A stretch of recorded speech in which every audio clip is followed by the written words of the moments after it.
What is up, Red Raider Nation? Welcome to episode 51 of the Lone Raider Podcast. Thank you very much for tuning in. I am your host, Jonah Young. With me, as always, is my good friend, Nathan. What would you do if you woke up with $1 billion? Zuniga, what's up, buddy? Hey Jonah, what's up? How you doing, man? And what would I do with $1 billion? I'd probably buy my parents a house. Straight up. Buy my parents a Nice. house and then just pay off school debt. That's Yeah, probably what I'd do. That's the logical thing, right? That's probably what I should do.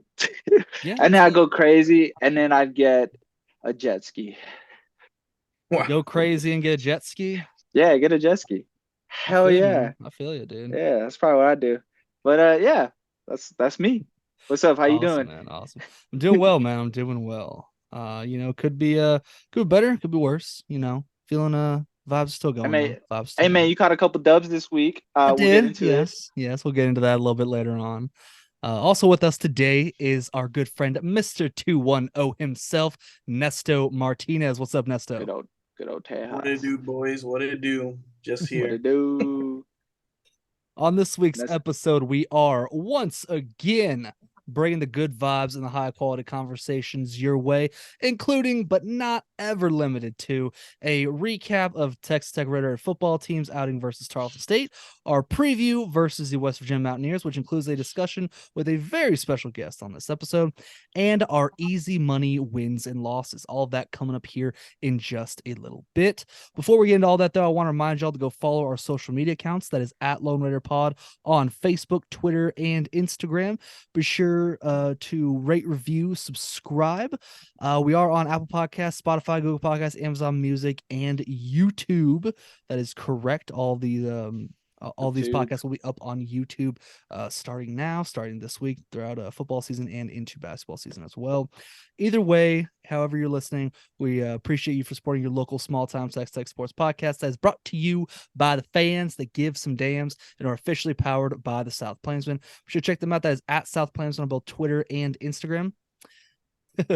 Today is Wednesday, September 20th, 2023, officially 65 days until Thanksgiving. Guys, I don't know if you had a chance to go ahead and view our Instagram that I posted, but I went ahead and completed my task of doing what I said. I'm a man of my word. I did the Pluckers Fire in the Hole challenge. Has been completed. If you guys want to watch the video, watch the recap, it is up on our Instagram page. Go watch it, like it, give us a follow while you're at it too. But yeah, man, that one was pretty difficult. That was pretty difficult. I'm Was not gonna it? lie. That was pretty What? difficult Are to you get through. sure? You Are you look like you sure? barely broke a sweat, bro. Yeah. I don't know what you're talking about. It looked like a normal lunch to me.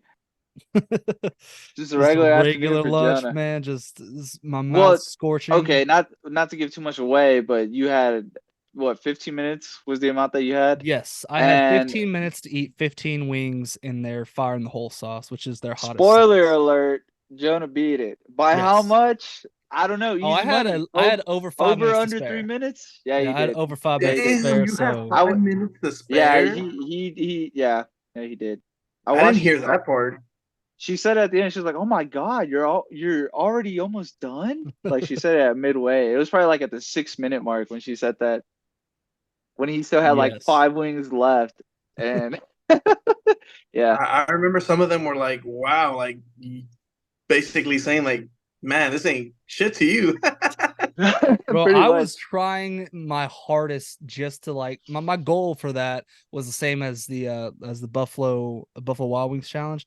It was just Yeah, like get through it as fast as I could so I don't have to taste it for very long. I can just go fair through, enough. go through, go through. It's not just sitting there marinating in my mouth like the sauce is not just sitting there, and just driving me crazy. So I I was just love trying to like the get through, get through, get through. I love the brotherly support by Joel in the background. That was great. Yeah, he had some very very fun comments. Did not make uh, my job any easier. I need to know the aftermath though. So the aftermath Do though, you? Do you really? I did get a Polaroid taken of myself. It's going on the Mm. wall of flame that they have there at Pluckers. So it's gonna be there forever. You guys can come view it when you guys come to town, come visit me in town. And I got a t-shirt out of it too. So yeah, that was pretty cool. And Need more to- the one thing that did suck about that though is that I was full, but I didn't even get to enjoy my food. That's the part that sucked. Hey, that's the Chop way. Shout out to Chop. Like Anyways, I left full, It's a but I joke. didn't even get to really enjoy my food. I understand, man.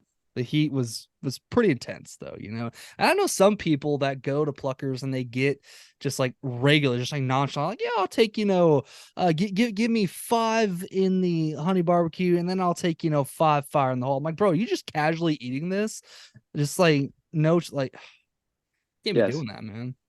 Can't be doing that, dude. Hey, some people just love to Love that spice, dude. just shit out demons later, really. But yeah, go on. Yeah, they just enjoy that. Like me, I like a good kick. I'm not like I don't have an incredibly high spice tolerance, but I do like a good kick.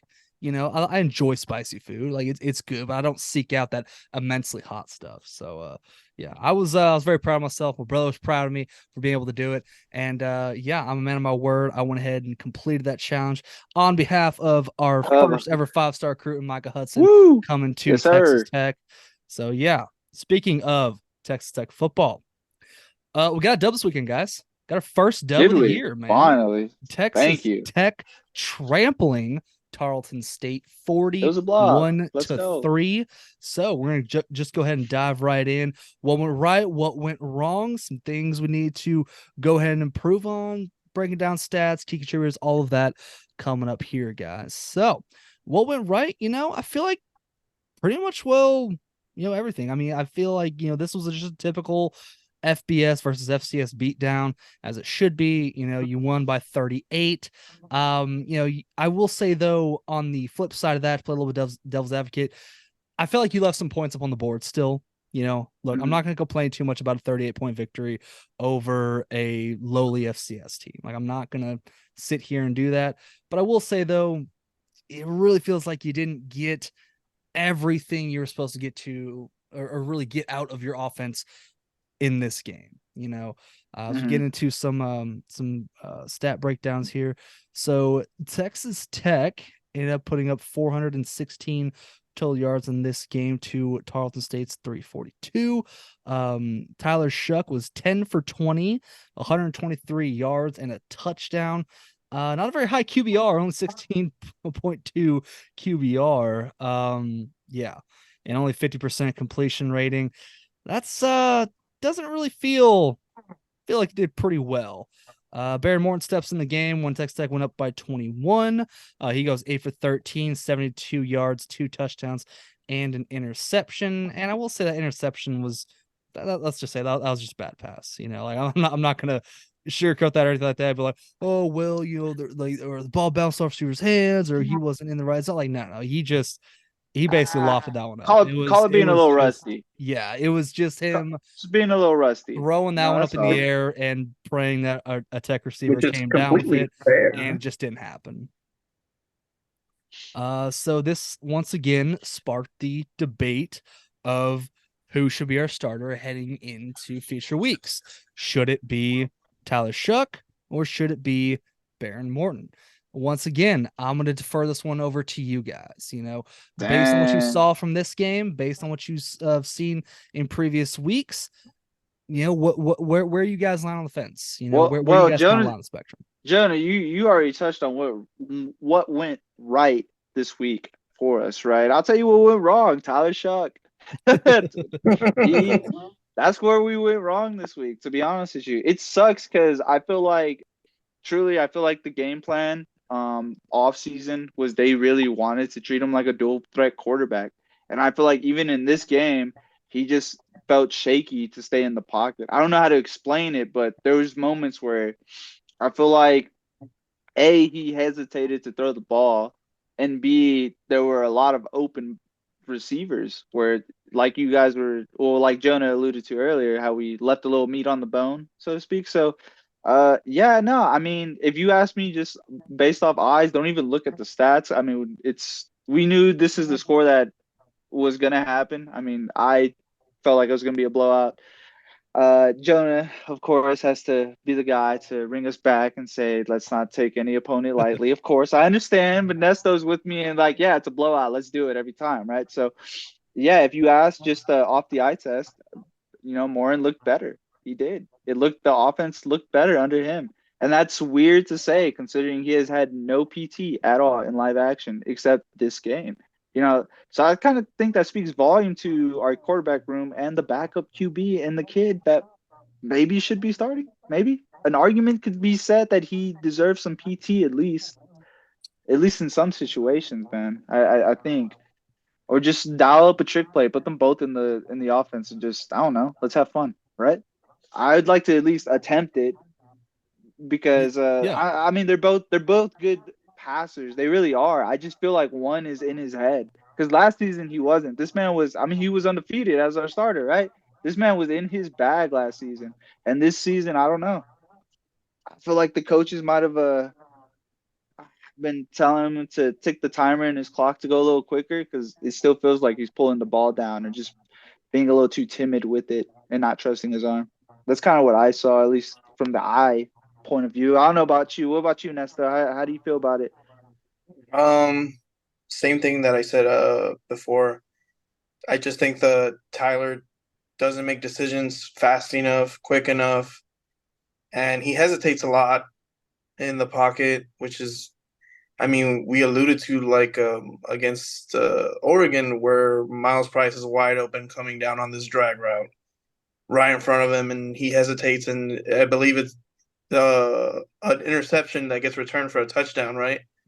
Yeah, So Not and then fun. Morgan comes in, and not fun. it's quick strikes, quick hits. It's no hesitation, and that's the fluidity that I guess that you saw, that we saw, and what makes all the difference right now for that offense. And it just feels weird saying that our defense is better than our offense right now currently. That's where I'm at. Yeah, I definitely understand. And I mean, you could tell which side the crowd was on too, because when Baron Morton came into the game, That there was was a a Yeah, you loud could have huge felt it cheer. in standing the league. ovation that he received when he entered that game. They Um, Jonah, not to cut you off, but okay. is he? They said he was a local kid. Do you know what high school he came out of? I know you're. Come on Baron now, you're Morton, my encyclopedia. Yeah, Eastland. Eastland. Where's Eastland Don't at? put me on Is it in that. Texas? It's gotta be in Texas, right? Yeah, of I course, it's in imagine. Texas, dude. Come on now. He's from Lubbock, I believe. He was born in Lubbock. He went to Eastland High School. Yeah, So yeah, it's because there was he that has was our highest rated quarterback recruit ever. Actually, he was a 4-star wow. guy coming out of high school. So far, he's always been a Texas Tech fan. Wanted to come to Tech even under Wells. Obviously, stayed with the coaching change and everything Mhm. that went on. Even the COVID year, I believe the COVID year was actually his first year here, if I'm not mistaken. I would Mhm. have to don't quote me on that. I'll have to go back in the archives. But yeah, I mean, this kid obviously bleeds It's a scarlet and local black, kid, and and they screamed his homegrown, name when he home got in, raised, man. yeah, yeah, Yeah, so and yeah, I mean, I think the argument's there, but there is also, you know, okay. So before I get into that, though, I do want to just go ahead and let's just go ahead and get into some other standouts of this game because I feel like we can just talk about this for a long time. we I really want to could. jump into Shout out to the run game. yeah, Shout I out to want the run game. shout out to the run game. Shout out to Taj Brooks. Taj Brooks was fantastic in this one. Electric 19 carries, 158 yards, 8.3 yards career. a carry. Nehemiah Martinez also had a pretty good day on the ground. He had 6 carries for 38 yards. Bryson Donnell got into this one, 4 carries for 15 yards. So yeah, I mean, we had a pretty stout day on the ground. As I mentioned a little bit earlier, we had 416 total yards, 221 of that was on the ground, 195 through the air. I do want to give a standout to Malik Dunlap, who had 2 interceptions in this game. Two One was returned for a picks. touchdown, which actually got the scoring going. And I think that's kind of another thing that I want to discuss a little bit further when we get back to that conversation between Shuck and Morton. So he had a fantastic game. Ty Khanna and CJ Baskerville both led this game in tackles, both had 6 apiece. Miles Cole had 2 sacks in this game, 4 tackles as well. Just absolute domination up front. So yeah, I mean, we had a lot of good standouts in this game. Of course, when you get your typical FBS versus FCS beatdown. First time two opponents have ever played. So yeah, I mean, I was satisfied with this performance. Obviously, like we said, I feel like you left a little bit of points not on the board, low points off the board, a little bit of meat on the bone. Yeah. I feel like you probably should have at least 52 in this game right now instead of just the 41 that you scored. But hey, look, you do what you need to do against the FCS opponent. Just go ahead and take the win, move on. The crowd was very impressive too. That was a sold out Jones AT&T Stadium, which was awesome to see that we can sell out games like this. It doesn't have to be a big opponent. It can be Tarleton State, and we can sell it out. Everybody's going to show. Red River Nation's going to show up because they are hungry for some wins, man. Absolutely. And I am a big shout out to Red River Nation, all the fans that showed up for this game. I believe Houston has also been marked a sellout too, if I'm not mistaken. So yeah, I mean, it's just awesome to see. Awesome to see our fans getting out there, staying loud, staying rowdy, and staying for the majority of the game too. I actually remember watching in the fourth quarter, and there was a good chunk of fans in that game. That decided to stick around. So awesome to see. Awesome to really just kind of get in the win column, really. And it is nice, finally. Getting back to that conversation though between Morton and Shuck. At the same time, I mean, look, we're just fans. Like, look, we're not insiders, we're not journalists, we're not beat writers or coaches or anything like that. We don't have like sources on the inside. Like, we're just a couple of fans that enjoy watching Texas Tech sports, and talking about it, making a podcast, making content.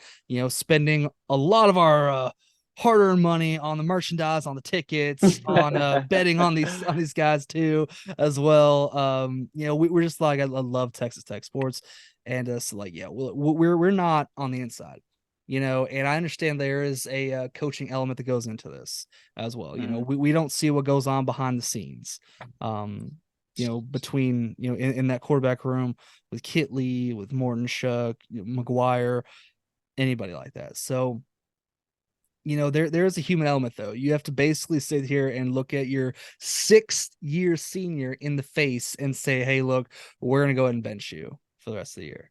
We're going to put Morton in until he, you prove that you can beat him out. So there is a human element that does get involved into that.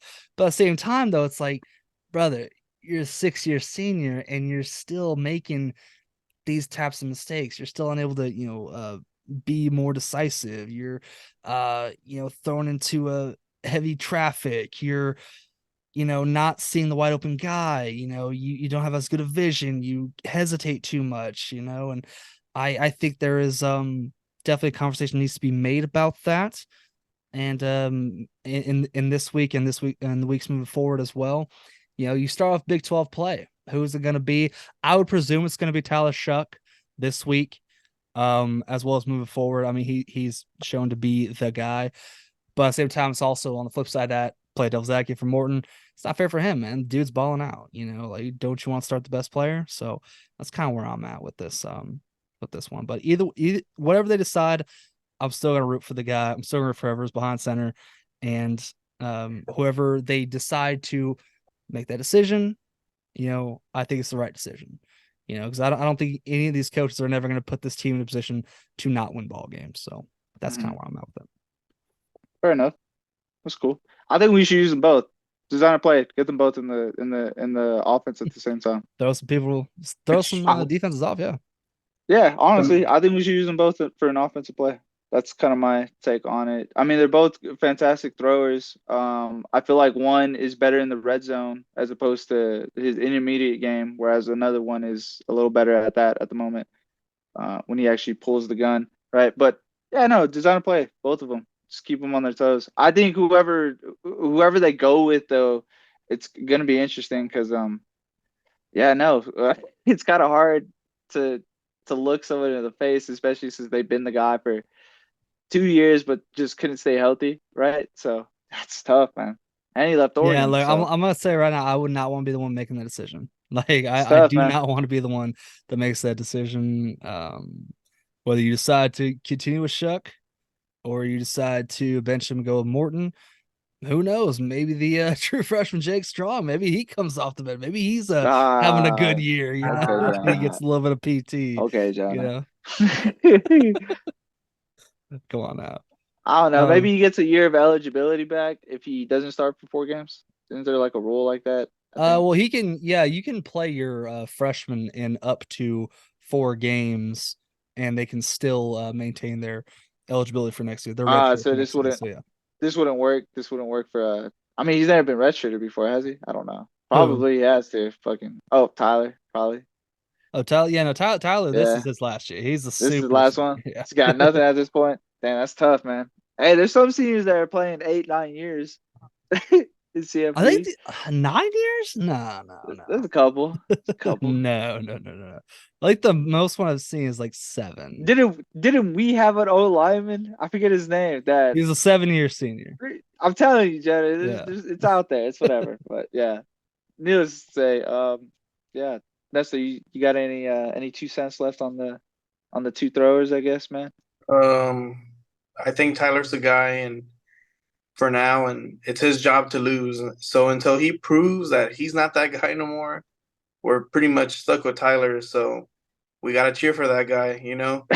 Yeah, Now of you feel course, like we're man. stuck with this guy. You just feel like we're stuck in the mud with this guy. Because You what know, I just think he's just it's a disaster waiting to happen as soon as this game with West Virginia. Like it's gonna happen where we need him to pull it through, and he's not gonna be able to.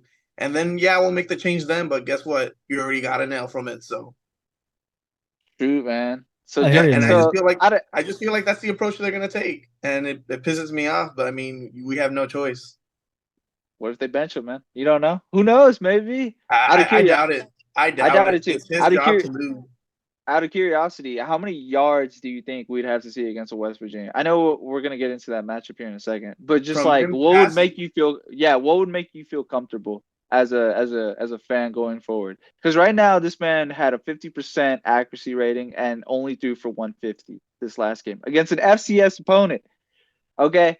Now, I'm not saying that that's bad, but I'm just saying I'd like to be a little more comfortable if I saw him throw for 350 plus. Okay, it'd make me feel good about his ability as a thrower at the current moment. I That's feel just like me. 350 is too much. I think anything over 300 though is against West Virginia would make me feel like all right, keep it rolling with him until Yeah, he yeah. messes up. Nah, I don't even think it's that, man. Well, what? Let's say he throws for 500. Is it just like Baron Morton who again? Is that what we're rolling with? Because that's kind of what No, we were saying at the beginning of the season when this man was undefeated for us. So this is it's an interesting conversation, but Yeah, I I think guess we'll I would like see. to circle this back to a tweet that I had my when I dished out my way too early projected starters for the 2023 football season.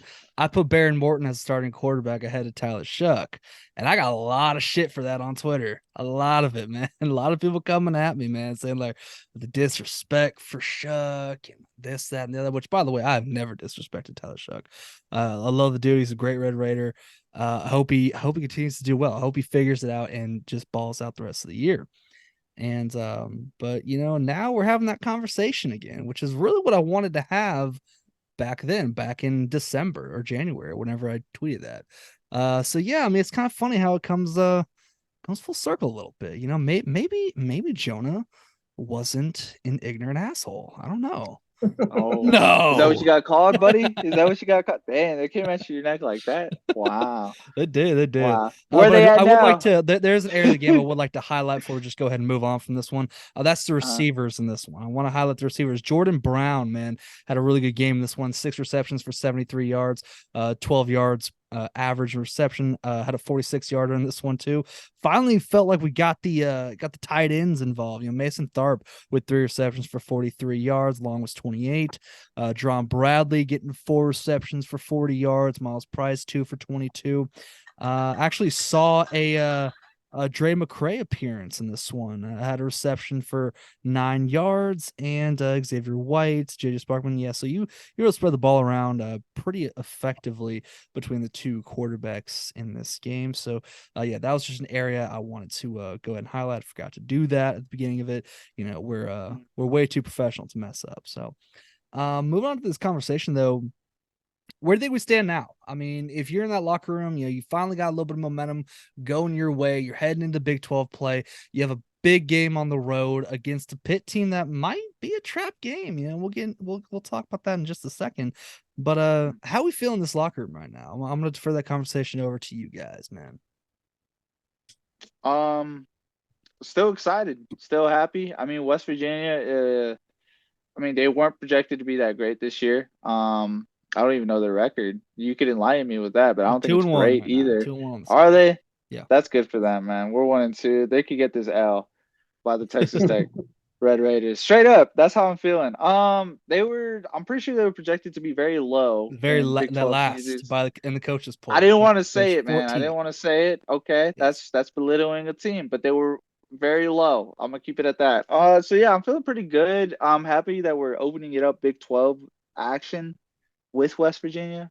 Because they can be a little bit of a thorn in our side sometimes. I remember the Will Greer era, kind of annoying, but we're not there anymore. They're not. Kind of. They're Super. they're yeah, okay. All right, whatever. Look, they're not that anymore, is what I'm trying to get at. And this is another opportunity for Tyler to ball out, bro, against a defense that's not going to be amazing.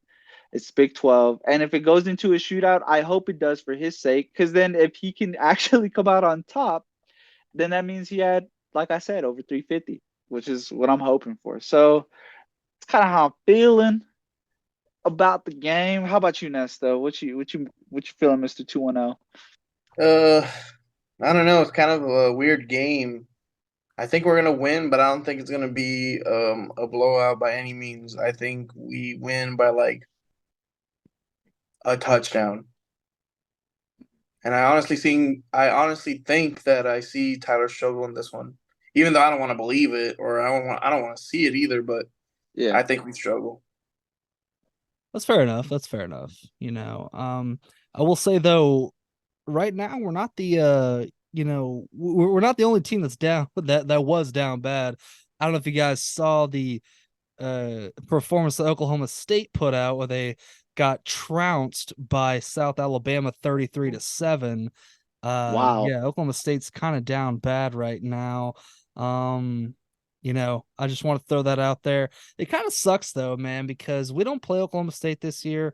They're having a down year, and we don't get to see them. We always had to play them when we had our down years, but now there's a new scheduling and the new members coming in, messing things up. We don't get to see Oklahoma State. I I wanted to be appreciate Oklahoma the new State. members. I appreciate the new members. I hope we keep that Yes, rivalry and going I in do the appreciate the realignment. members as That's all well. I ask for. Yeah, and we will. I mean, I think this is just kind of 1 year gap right now, just with us not playing either Oklahoma school, which I find a bit odd. I knew we'd play all the Texas schools, but I didn't know we would miss out on both Oklahoma schools. That's kind of interesting the way the Kind of schedule weird. played A out. little bit, yeah.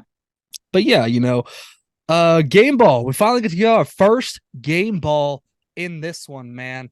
I'm going to go ahead and give out my game ball to really the only person I think that nobody would argue with me on, and that it goes to Taj Brooks, man. This dude balled out. I listed his stat line here a little bit earlier. With 19 carries, 158 yards. Career day, I Yeah, dude just believe. balled out, 8.3 yards a carry, finally got the run game installed. So yes, my game ball goes to Taj Brooks in this game, man. So congrats, Taj. Zuni, who are you giving your game ball to? I gotta go with the same guy, man. I said it last week. This man averaged, what was it, 6 yards as a carry. Give him the ball. Give him the ball. We see the results, please. Thank you for my mental health. We finally ran the ball. We can do that. Let's do it. I feel like that gets our O lineman going because it's always nice because we dominated on the O line. It's good. It's a good confidence booster. Let's do that for West Virginia. Taj Brooks, 156. I'm calling 200 next game. That's my hot take of the season. If only. Hell yeah. We'll love it, If man. only. I love to believe it. Yeah, I would too. So yeah, Nesta, game ball to Taji. Nesta, who are you giving your game ball to, buddy? I'd probably give it to the entire defense. I was pretty impressed with the defensive performance that we put up. I mean, in the past we have faced, FCS teams and they put up points on us, and even though we would blow them out, it would be like 54-21. type of deal. So I'm glad to see only 3 up there. I was really hoping for 0, but I'll take 3. Yeah, absolutely. And also, I said no argument. If you did want to argue Malik Dunlap getting the 2 picks and starting the scoring off, getting a pick 6 on that one, I can't blame you either. I think he's too. That's a notable standout right there, man. He had himself a damn good ball game, and I hope he continues it throughout the rest of Big 12 play. But yeah, I think that's gonna go ahead and wrap up our talk against Tarleton State. Glad we got the win in this one. And so yeah, unless you guys have any other final thoughts you guys want to get out, anything, any last thoughts? Let me see. I actually had a little trivia on the 2 pick one, Jonah, if you'd like to answer, and Nesta, if you'd like to give an attempt at it. Well, let's save that for the Um, trivia talk when we get a little later on. okay. I Yeah, mean, save that just for the want to trivia point that out question one. later on. It's related to the game, but yeah. I gotcha. Well, all right. Let's go ahead and move on to our next opponent that we see this Saturday in Morgantown, making the trip all the way out west. I'm sorry, east, my bad. From the west to the East Coast. There we go. Too professional to mess up there, man. Come on. Before we get into this conversation, though, I did have a chance to speak in behalf of this discussion of this game with Joshua Kearns of the Morgantown Quasar Twitter page and YouTube channel MGTN Quasar. You guys can go follow him. You can watch some of his videos there as well. Guy puts out great content. We went ahead and talked about this matchup. So here is my interview with Joshua Kearns of MGTN Quasar. All right, let's get this one started. Welcome, everybody. Thank you very much for tuning in. I am joined here today to talk a little bit about the upcoming matchup versus the West Virginia Mountaineers and the Texas Tech Red Raiders, making their first, big Big 12 road appearance, in this one. Really looking forward to getting this one going. I'm joined here today to talk a little bit about the game is Joshua Kearns of the Morgantown Quasar Twitter page, runs that page, got a lot of followers, a lot of attraction, man. Here to talk today with us about this one. Josh, how you doing today? Pretty good, man. How are you doing? I'm doing well. I'm doing well right now.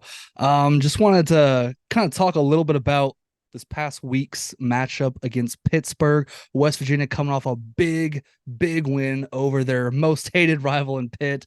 How good did that win feel? And what have you kind of learned most about your team thus far on the season as we head into Big 12 play? Because you guys have been battle tested very early and often this year, having to play Penn State and having to play Pittsburgh. You're heading into conference play. What have you learned the most about this year's team? Well, I was actually at the game, and it was really a heated game. Both teams did not look good to start, especially in that first quarter. There was only 3 points scored, and that was only Pitt, their field goal. And aside from that, I really learned that West Virginia does not have a prolific offense like they have in the past years.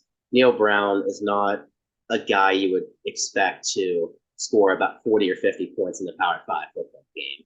I will say that. But I will say that our running game looks a lot better than I anticipated going into this Pitt game. I thought that Pitt's defensive line would basically run all over us and not let CJ Donaldson get any yards, but we somehow did that. The thing that worried me the most about that game was our passing offense. And yeah, let's just say it wasn't the best in the world. We only put up, I think, 62 yards against Pitt.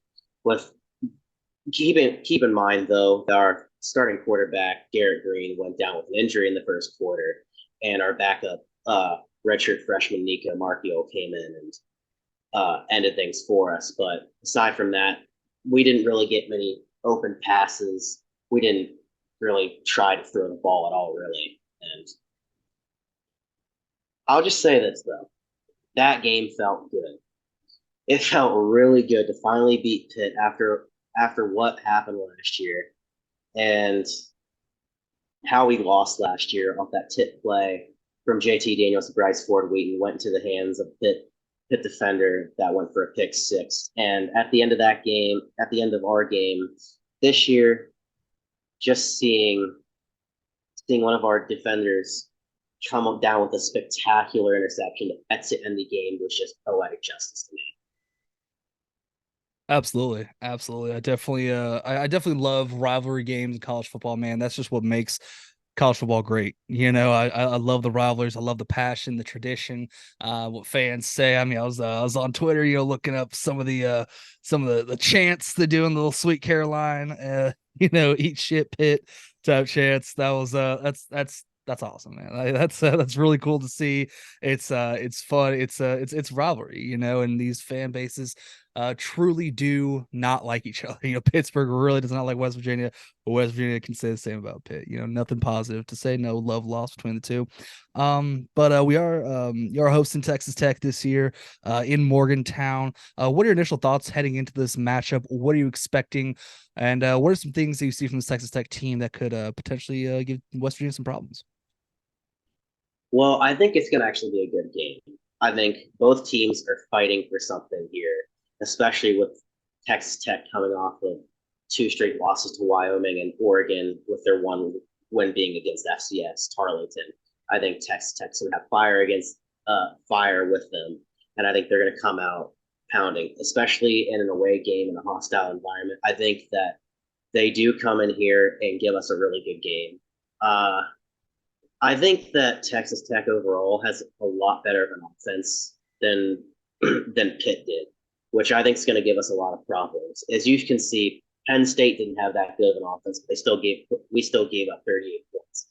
After we lost our defensive coordinator a couple years ago to Miami, who was a former WVU player, we just haven't been the same, and we've been giving up 35 to 40 points a game, seems like, and we went from one of the best defenses in the country to one of the worst. So I expect Texas Tech to at least put up 30 points on us.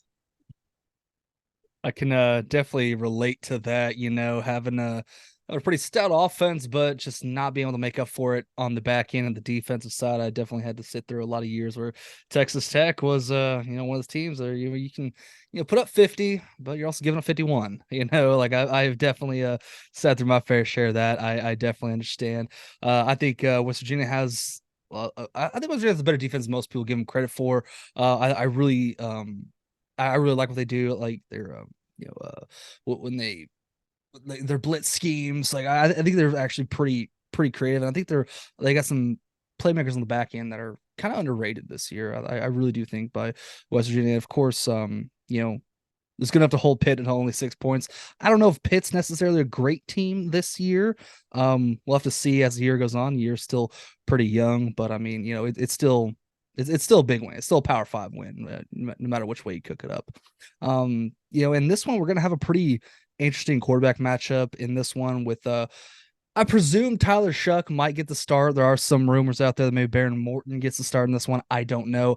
I think it's going to be Tyler Shuck, and I would presume Nico Miracle. Is that, am I saying that right? Is it Miracle? It's Markiel. Markiel. There we go. Nico Markiel. I'm not sure what to expect in the quarterback play in this game. I really don't know because I don't know much about Nico. And Shuck just so far has not lived up to the billing this year. What do you think? How do you think this quarterback matchup is going to be? I think it's actually going to be pretty interesting.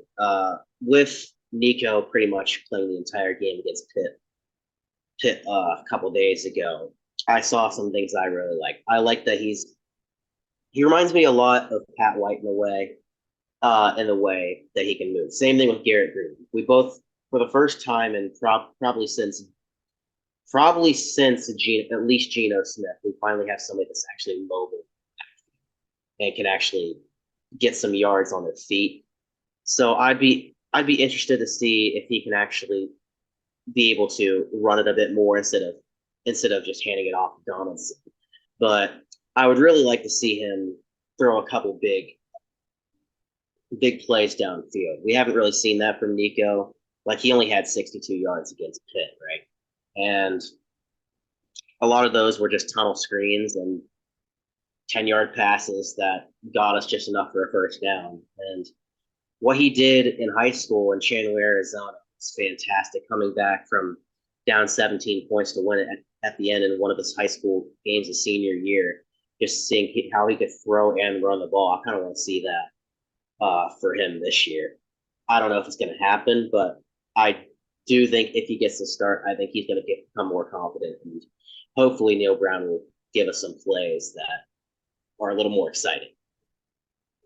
Absolutely. I think I think you hit it on. Like, I think he's a really, I think he's a dual threat quarterback. You have to respect respect his mobility. You have to respect how he can sling it down the field. I think they're gonna dial up a pretty good game plan for him. That's kind of what I'm expecting from West Virginia. West Virginia always comes prepared. They always, especially on the offensive side, they always really seem to have Texas Tech's number. In the past, when Dana Holgerson was the head coach for y'all, I mean, we couldn't buy a win versus West Virginia. I remember those years. I was in college for majority of those years. Never saw Tech beat West Virginia. And so, yeah, I mean, West Virginia always tends to come very prepared in every game. But you mentioned a couple times already. I kind of want to get your really just your take on CJ Donaldson Jr. Obviously, we know West Virginia has a ton of offensive playmakers, but CJ Donaldson has really caught my eye earlier on this year. I didn't really know much about him last year or even coming into this year. But dude's an absolute beast, man. Like, he is really just a dominant runner. I feel like he's kind of an every down back from what I've seen, at least, just kind of my outside outside viewpoint of it. But what has impressed you the most about CJ Donaldson's performance this year? Well, he started out as a tight end at the beginning of last year, and they put him in as running back Oh, nice. against the Pitt during the Pitt game last year. That's where he really got to start. He didn't play the entire season because he got injured. I think he did tore his ACL or something like that took him out for the rest of the season, about 2/3 of the way in. But when he was in there, and if he got over 100 yards a game, we typically won games. So he's really elusive. He knows what he's doing. First of all, we haven't had a running back since at least Luddy Brown that actually knows what they're doing. We've had a lot of incompetent offense under Neil Brown, but I am excited to see what CJ has in store. He still has the tight end in him with him being able to truck some dudes pretty well. So I'd like to see him at least be able to get 100 yards in this game. Yeah, no doubt, no doubt. You mentioned that tight end mentality that she has. Are you kind of one of those people that wants to see him maybe shy away from contact or maybe brace it on a little bit more? Where do you kind of stand with that? Maybe save yourself, maybe save your body a little bit, save yourself injury, or are you just like, you know what? No, go head on, go truck this dude, really set the tempo for this team moving forward. Which side do you kind of lie on? I think I'm really kind of in the middle. I'm a little bit worried about him risking a re-injury especially since he got injured last season. But I also don't want him to be scared in the backfield. Under JT Daniels, he seemed like he was too scared to do anything last year. And that was a big part of it because he got injured twice, once at USC and once at Georgia. And he was scared to ever take contact at all because he used to be able to run a little bit. And when he was at West Virginia, he was like a stone statue, like a couple quarterbacks for him, like Jarrett Daggy and Austin Kendall. With CJ Donaldson, I want to see him have enough confidence to be able to get the yards he needs, but also not basically think he's invincible and risk another injury. Yeah, absolutely. Absolutely. Got to protect yourself, got to protect your body. Running backs take a lot of hits, man. They take a lot of hits, and it's a long season. It's a really long season, and you just hope that he can keep on doing his thing, and just make elusive plays, make some defenders miss, and obviously score a lot of touchdowns getting that end zone. I want to talk a little bit about Coach Neil Brown. Seemingly been on a pretty scorching hot seat in Morgantown, at least from what I see kind of on the outside looking in. Brown was actually who I wanted as Texas Tech's head coach back in, I believe it was 2019, heading into that season when we fired Cliff Kingsbury. I loved what he did at Troy. I loved his previous connection at Texas Tech, having served as an offensive coordinator underneath Tommy Tuberville. And I feel like that might have been the reason why we decided not to pursue him and to maybe hire him on, because I think we just don't want anything to do with that era that was at Texas Tech under Tuberville. But he was a guy I really loved his resume at Troy, what he was able to do, getting big wins against, like Nebraska and LSU on their home fields. And unfortunately, that really hasn't translated the way I think a lot of people thought it would heading into West Virginia, going into the Power Five. What are your kind of thoughts when it comes to Neal Brown? Where do you kind of lie on that spectrum? Well, he did have this thing is trust the climb. A lot of people in the WVU community have made it a meme about trusting climb at this point. But I was a firm climb believer, if you can say that, for a solid 3 or 4 years, really until last year, where you really expect that you're going to take the next level in the actual climb. We went 5-7 our first year, 7-6. No, 6-4, 6-5 in the 2020 season. Then we went 6-7. Then we went 5-7 this past year. If you're, I would really say that after the COVID year, I can excuse it. I think that really kind of stinted his growth here at WVU. But after that, I don't think there's any more excuses. You got to win at least 7 or 8 games that next year, then 8 or 9 that next year. Like this year, the goal should have been 10 or 11 wins, is what I was expecting from Neal Brown. Really coming into this climb, I know it doesn't take a year to rebuild a football team. At least it didn't before NIL. But we're in year 5 now, and if we can't really get anything done, I want him out. Yeah, I completely understand that. I believe a lot of Red Raider fans were ready to move on from Matt Wells after really just the second year here, I think. And I think you because the second year was during the COVID year, I think you need to put like kind of an asterisk next to that year as well. Don't really feel like you got a fair shake in that regard, but you were in year 3, you still weren't going anywhere, and then Texas Tech was able to pull the plug on him, and then obviously get in Joey McGuire here, McGuire, who has really kind of turned around the culture here. And it's kind of a shame because I really wanted to see Neal Brown do well. I want to see him succeed because he was who like I said, I really wanted him to come to Texas Tech. With Matt Wells, big bust there. And I really did want to see Neal Brown do well, and I thought he really would do a lot better heading into a place like West Virginia, a place that was going to give him a lot of freedom, a lot of to bring in his recruits to establish his system, a system of winning. I mean, because he had a really good track record at Troy. I really expected a lot more out of Neal Brown up to this point as well, and not to say he couldn't match that. I mean, of course, start a conference play, it's a brand new season, like it's 0-0 now. And I still feel like you can definitely do that. Same thing with Texas Tech. Can do that, kind of heading down into the stretch of the season, and you just really make a good year out of it, make a good year out of kind of rough starts. But in this game, I don't know how much of a betting man you are. Texas Tech is a 4.5-point favorite with the over under 55. This one feels like kind of a trap game to me. I'm actually kind of surprised to see that Texas Tech is favored in this one, to be honest with you, considering how well we play on the road. What would you take here in this one? Would you take Tech to cover, West Virginia to beat that spread, and do you see this one being kind of a shootout or kind of more a defensive game? Well, I definitely see this being more of a defensive game in a sense, because I don't think West Virginia is going to be able to score very well. I do think that it's going to be relatively higher in the 20s or 30s, but I think it's going to look and feel more like a defensive battle than anything else. As for the spread, I'm honestly really not sure, but I do kind of agree with Texas Tech being favored here, because we haven't had your number under the Neal Brown era. We haven't won against Texas Tech since 2018 when Will Greer was still quarterback and we were last ranked in the top 25.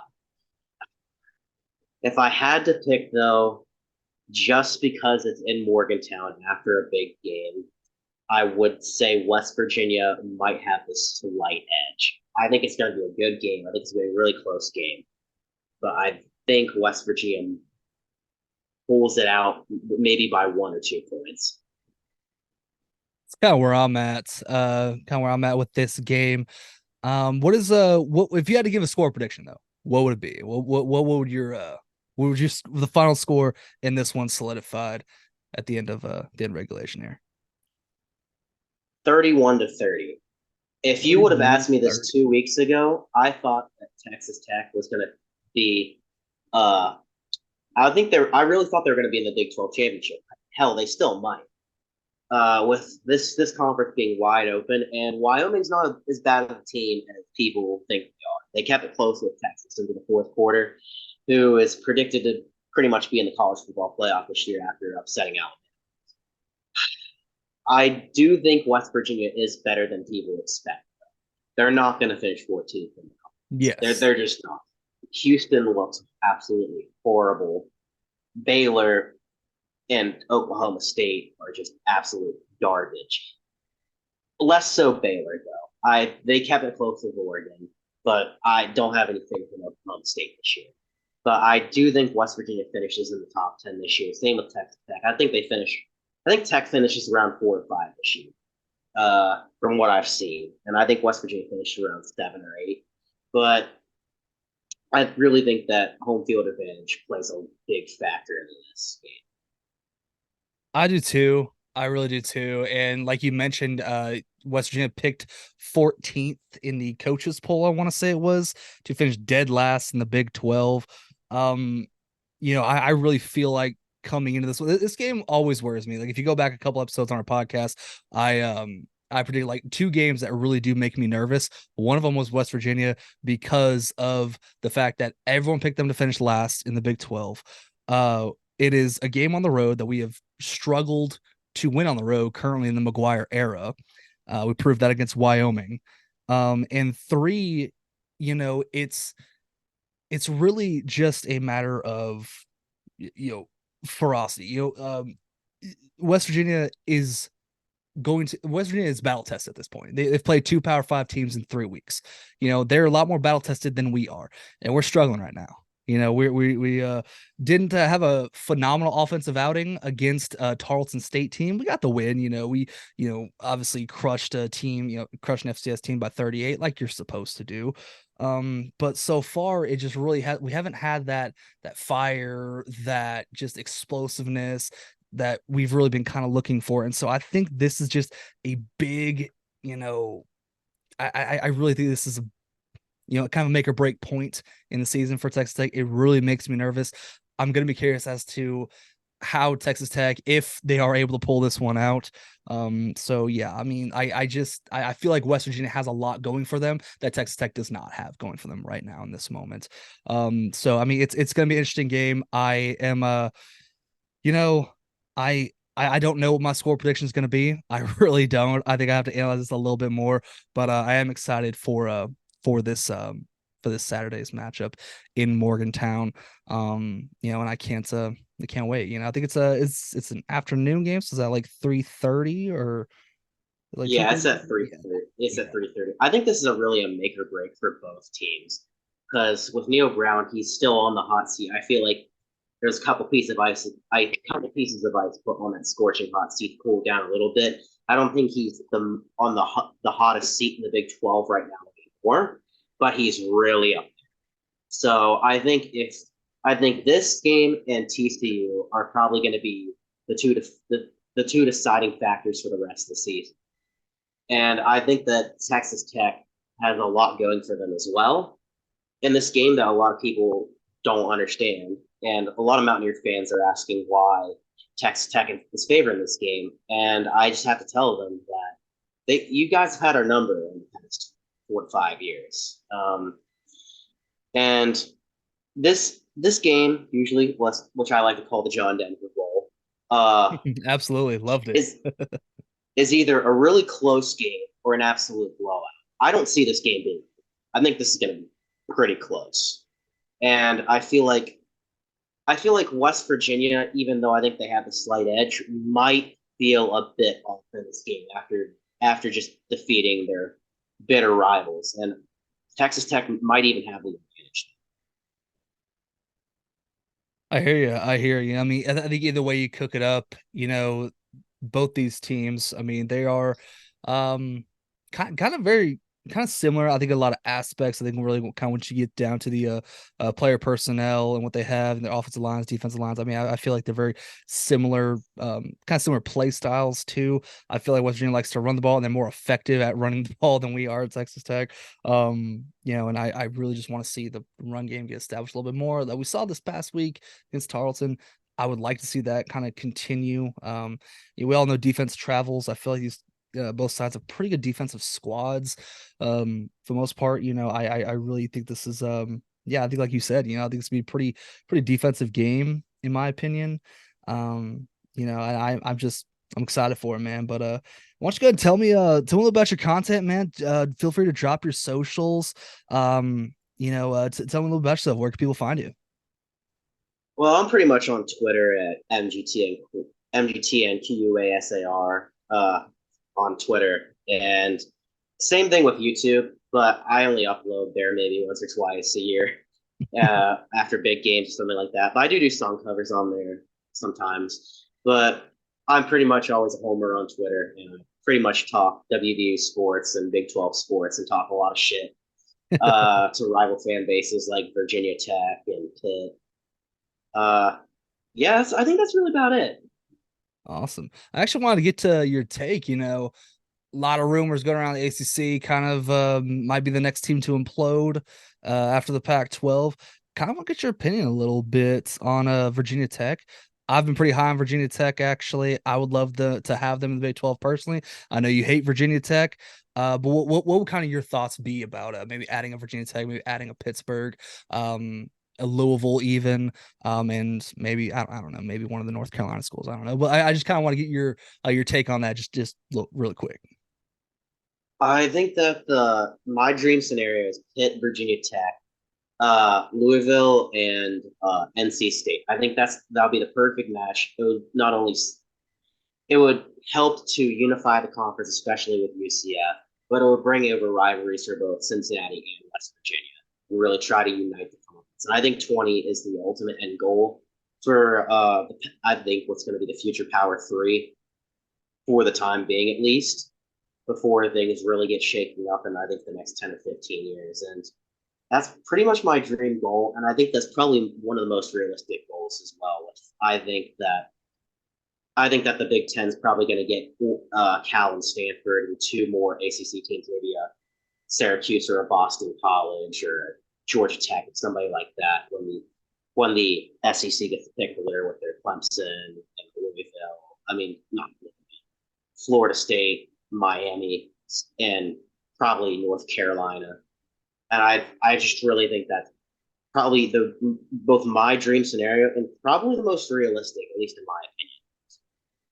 Yeah, I'm definitely agreeing with you there. I feel like if Texas Tech really wants to pursue basketball a little bit more, I feel like maybe going after a team like North Carolina, get a Duke involved in here too, kind of making a basketball first conference as well.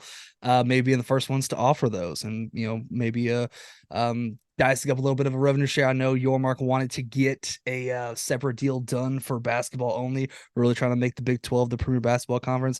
You got Kansas, you got Arizona coming in. West Virginia is always tough. They're always going to be in that hunt. Texas Tech had good years. Baylor won a national championship not too long ago. I mean, this is really the premier basketball conference. I feel like maybe if you want to go that route a little bit, I would absolutely welcome that. I mean, you had Duke and North Carolina. I mean, you have the best basketball conference in the country. But also that is pretty enticed to the SEC, a conference that outside of Kentucky and occasionally, Tennessee and maybe Auburn or Florida, have a good year here and there. Not really prolific in basketball, really more football and baseball focus, which don't get me wrong, those are the money makers, the big ones. But I feel like if you really want to establish that identity as being the premier basketball conference, go ahead and get after, North Carolina or Duke. Jump on that early a little bit. What are kind of your thoughts about that? Am I crazy? Am I wrong? Kind of want to hear your opinions, man. Well, I really think it depends on where the money goes. I think that Duke, we have a pretty good shot of getting. I don't think that Duke and North Carolina are a package deal like a lot of people think they are. I think that Duke doesn't really bring anything to the table in football. Well, I'm putting egg in my face now because they're undefeated and top 45, but annually they're never a good football. They're Yeah, always one of the beat up schools in the ACC, which is not really known for football either. Let's be honest. It's them in the Pac-12 usually fighting for the weakest spot in Power 5 ring. But I do think we have a chance of getting Duke. I would say that getting a couple basketball only members would make things a bit interesting. The Villanova and a UConn, I think, in a Gonzaga to like edge out the rest of the competition and basically blow everybody else out of the water comparatively in basketball. absolutely, absolutely. Well, that's really all I got for you today, man. You got any final thoughts, any shout outs you want to go ahead and give before we go ahead and wrap this one up, man? Just a shout out to you for having me on here, and shout out to West Virginia Nation and the state of West Virginia for always sticking with this team through thick and thin, which has been thin a lot of the time in the last 5 years, especially with football and basketball program, and what's all been going through, especially in these past few months. And thank you for having me on again, man. I appreciate it. Yeah, absolutely, absolutely. Anytime, man, anytime. You're always welcome on to talk West Virginia, Big 12. I'm always here for it. I always love having people from other fan bases on the podcast, especially talking about the upcoming matchups, man. I really do appreciate you having me on. So thank you very much, man. And yeah, we'll go ahead and end it there. All right, so there he goes. That was Joshua Kearns, the man behind the MGT and Quasar Twitter page and YouTube channel. We talked about a lot there in that interview. Hope I did well. I was a little nervous about that one as well. Hopefully as I continue to do more of these interviews with other members from other teams and other schools, I can get a little bit better at it. I'm still developing myself. I'm developing as an interviewer, as a podcaster, everything, man. We take small steps forward, man. Small steps forward. All right. But yeah, let's go ahead and jump right on into this one. We got West Virginia versus Texas Tech this week, making our first Big 12 road trip, opening up Big 12 play on the road. So, guys, Zuni, Nesto, give me your overall initial thoughts heading into this one, man. We're gonna do great. There was so much confidence behind that, dude. We're gonna do great.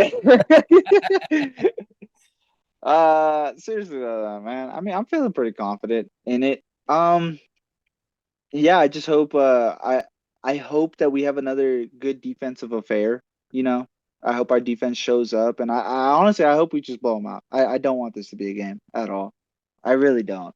So that's why I'm playing the optimistic card, and I'm saying that we match up well, which we do. First of all, their defense isn't anything too shabby, nothing to be afraid of. This all just is gonna come down to our quarterback, right? I hope this man plays confident, and I hope they write this man out all the way for 4 quarters and let him ball out and see what we have in Tyler still. And that's really how I feel. I think it's gonna come down to the QB, and it's really gonna be on that position on whether this is a blowout or if this is gonna be a game. And that's truly how I feel. Because the second a West Virginia team starts to get going, I mean, forgive me, but I feel like as a Texas Tech air raid offense, we should outscore most of our opponents. It's the quickest way to score is through the air. So I don't know. That's how I'm feeling about it. I hope it's a blowout and we match up good. And that's really all I have to say about this. West Virginia does not scare me this year. They really don't. Maybe I'm taking them too lightly, but yeah. I mean, we're at the Jones. We are, No, or are we it's away? in Morgantown. It's in Morgantown. Does that scare me? Yeah. Maybe a little, but still, I think we're way too talented of a football team this year, and our defense is actually really good. So I'm hoping we don't squander this opportunity. Let's go 1-0 in the Big 12. Let's start it out like that. How you feeling about it, Nesta? just like what I alluded to earlier, I think it's gonna be a close game. I don't How dare you? think we're gonna blow them out. I'm gonna be on the more realistic side this time. I think we win by 7.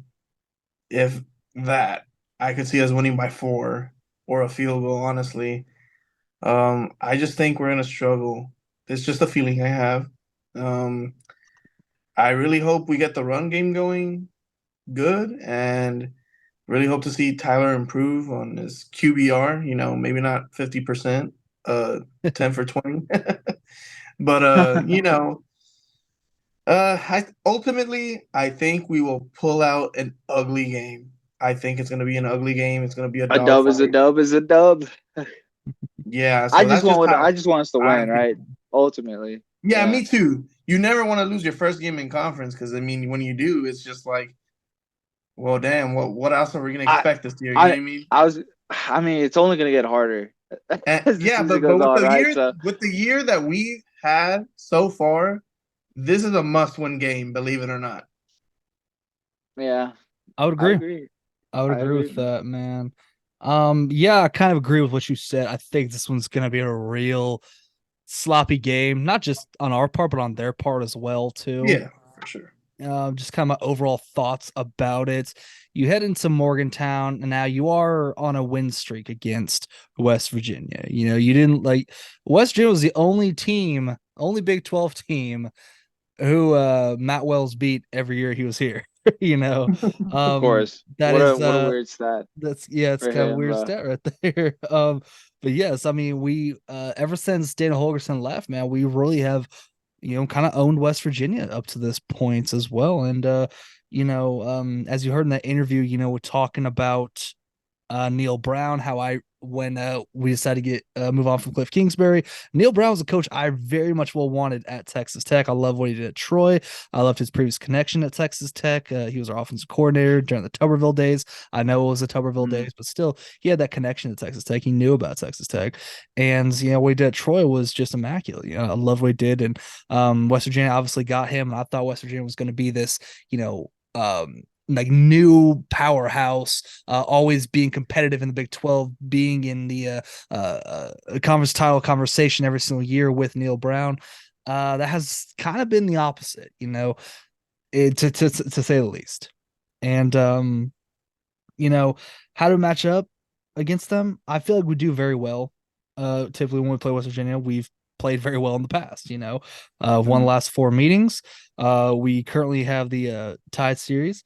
We're battling for John Denver, man. I mean, come on, this is the John Denver Bowl. Who is a Texas Tech grad, by the way, Texas Tech alum.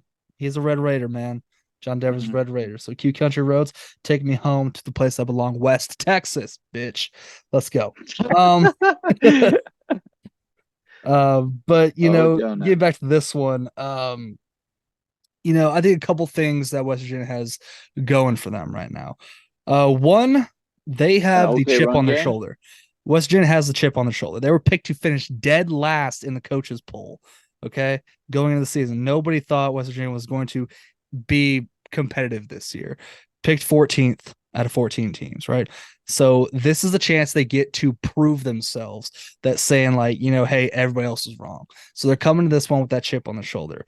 2, they are battle tested. They have played 2 Power 5 teams in non-conference play in Penn State and Pittsburgh. Okay, they only obviously lost against Penn State week 1 up there in Happy Valley, and then beat Pitt last week. So, which is a big win. That's a big win. It's the arch rival, game they definitely wanted to win. And so also what they have is that Texas Tech under Joe McGuire, we still have not learned how to win on the road. Obviously we had a good chance in Wyoming. We lost in Wyoming. We were 1 in, I think as a whole, he's 1-8 on the road, in just overall. At this point, I think it's just a weird stat. I think it's it's just being. well, At this 1 in point, I think 7, it's just completely coincidental. At this point, man, there's no way, right? Like it's kind of insane. How do you have winning records and still go to bowl games and not win away games? It's crazy. Yes. So McGuire's proven that he still cannot find a way to win on the road. And I get it. Conference play, any road any win is hard to come by. A road win is especially hard to come by. You're only able to do it one time last year on the road to Iowa State, and they finished dead last in the conference. So all three of those factors combined, I think, do play into account for this game. I think they do need to be taken into consideration. Now, what you do have going for you is you know how to beat them because you simply had Neil Brown's number. I think that's really the X factor in this one. You know how to play against West Virginia. You lined up against these guys last year when they came to Lubbock and just completely wiped the floor with them, beat them like 48-10, I think it was, which was really nice to see. That one kind of came full circle from the years when Daniel Holgerson just owned Texas Tech when he was at West Virginia. Now it's on the flip side of it where now that they have a Neil Brown, we own West Virginia, so it's kind of weird how that managed to play out. So that is one thing you definitely do have going for you. And I think you have the capability to really expose this defense because I don't really feel like West Virginia has an immaculate defense. I think they're good. I think they're a lot better than people give them credit for, but I think you are going to be able to run the ball against them. And you have a couple of pretty dang good running backs to do so with, including, your favorite rusher, apparently Kidley's favorite rusher, which is the quarterback, to do so with. Yeah, kind of getting some players to watch out for though. So West Virginia is probably gonna have their backup quarterback in Nico. I don't know, bro. Mitchell. Miracle. Yes. Miracle. Nico Miracle.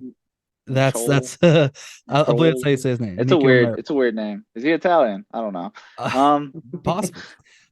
So Nico Miracle is going to get the start in this one at quarterback. Obviously, Garrett Green going down. We don't know the extent of his injury. I hope that he heals back from that pretty quickly. And of course, running back, as we mentioned him, CJ Donaldson Jr. This guy is just an absolute stud, man. He's shifty. He was actually a tight end that switched over to being a running back. So he's got that mentality of just being a bruiser running back, but also he can make you miss, man. He can put you on some skates real quick and get some first downs. He's really an every down back. So C.J. Johnson is definitely a really, really good player to watch out for.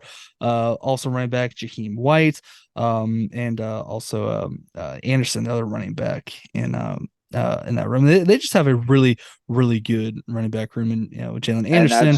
And really before he got hurt, Garrett Green was doing really well as a rusher too. Garrett Green had over 100 yards in just 3 games as well too, rushing the ball. Also their receivers, Hudson Clement, tight end Cole Taylor, they have over 100 yards as well. Hudson Clement leading the team, 187 yards. So yeah, I mean, this team can definitely drive on you. They might not be that potent of an offense to where they're just gonna run up that score and light up that score, but they're a team that can drive on you. They can play keep away. They can wear down your defense. So they're gonna play solid, fundamental offense and just keep driving on you, man. And they're gonna put their quarterback. They're not gonna put Miracle in a position to where he can't succeed, whether that's doing these short to intermediate passes, doing a lot more screens, or just running the football. Maybe some quarterback design runs. As you heard him in the interview, he stated that he's really he's kind of a dual threat guy. Miracle, a dual threat guy, so we need to be watching out for him. And also, Miracle, don't have a whole lot of tape on this guy. We have a game versus Pitt against him, which he didn't do too bad against. It was able to pull off the win, able to come off to pull off a win against an arch rival in Pittsburgh. But, he's not a guy we have a ton of film on. And so I think they're kind of playing with house money in that regard because we don't really know like a ton about Miracle's play style. Is he a true dual threat? Is he not? Is he more of a play extender? A lot of different things you got to figure out, a lot of things you got to kind of factor into it all. But, either way, I think he's I think he's a really good player. Also on the defensive side, you got linebacker Lee. I'm gonna butcher this last name. Lee Kapoba. That's how you pronounce his name. Leads the team in tackles. Got 22 tackles overall. And then of course linebacker Trey Lathan was 17. 17 tackles on the season. Their safety, oh, sorry, I can't. I just lost my spot right there. Yes, their safety Anthony Wilson, doing a great job in the secondary.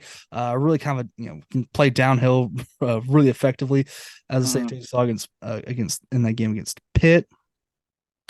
And of course, their cornerback Beanie Bishop Jr. leads the team with interceptions. Got 2 interceptions on the year, and their defensive lineman. I'm gonna butcher that name too. Tomoe Durajaye. I'm gonna say Tamawa Durjaye. Yeah, good luck on that one. I think that might be. Let's just go with that, man. Either way, dude's a stud, man. Dude's a stud. He's got 2.5 sacks on the season, leads their team so far. And yes, I mean they got some pretty good playmakers all around. This is definitely a team you're gonna need to watch out for. Definitely a lot better than a 14th ranked in the Big 12, finishing last in the Big 12 that we all thought they were going to be, or a lot of people, because I never thought West Virginia was going to be bad. I was never on that side of it all. Like I thought West Virginia would be a pretty decent team this season, not finishing, last like everyone, thinks they still might. I was kind of more leaning towards like Houston or Cincinnati kind of being one of those two to take that last place spot, but hey, who knows? We still have to play the game. Hey, It's all speculation. You got to go out there on the field and you got to play these ball games. You're absolutely right. But still, like, we should beat a team that's using their backup quarterback. That's kind of how I feel about it, man. Look, our defense is kind of our strength, and yeah, I say clamps. Okay, clamps, sir. Rams. For real, though. If we take away the run game, I really, I don't know. I mean, the mystery card is there, right? But if he's more of a dual threat rusher, anyways, Ben Roberts, step in, baby. Let's QB spy. We got another one, fellas. So that's really how I'm feeling. I mean, our D line is our strength of our team, and our linebackers are still cold.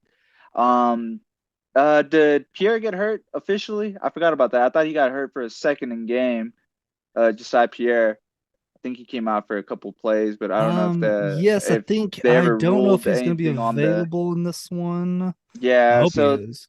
yeah, I hope so too. But I do remember him getting hurt on one of the plays. I don't know if they just a cramp or something, but I hope if he's available, he's available. But I haven't checked out the injury report on it. But like our linebacker room has looked really good this year, so That's pretty good, though. I feel like we match up well in that regard. If we take away the run game, I think it's another 2-pick season for Malik or even Dadrian, if I'm pronouncing his name right, Taylor Emerson. Yeah. Yeah, Daedron. So yeah, man, he led us last year in interceptions. Let's get another one for the kid. Let's see the pick city, baby. That's what I feel like could be the thing. But of course, that's optimistic. Of course, you guys are gonna reel me back to reality. But I say no. I say 4 picks. Oh yeah, man. I love the optimism here, buddy.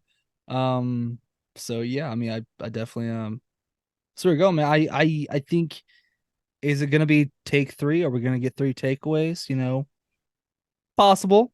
You're really gonna have to step up, man. Really, either way, you're gonna have to play some really tough hard-nosed football against this team, because if you don't, Big they 12. will make you pay for it.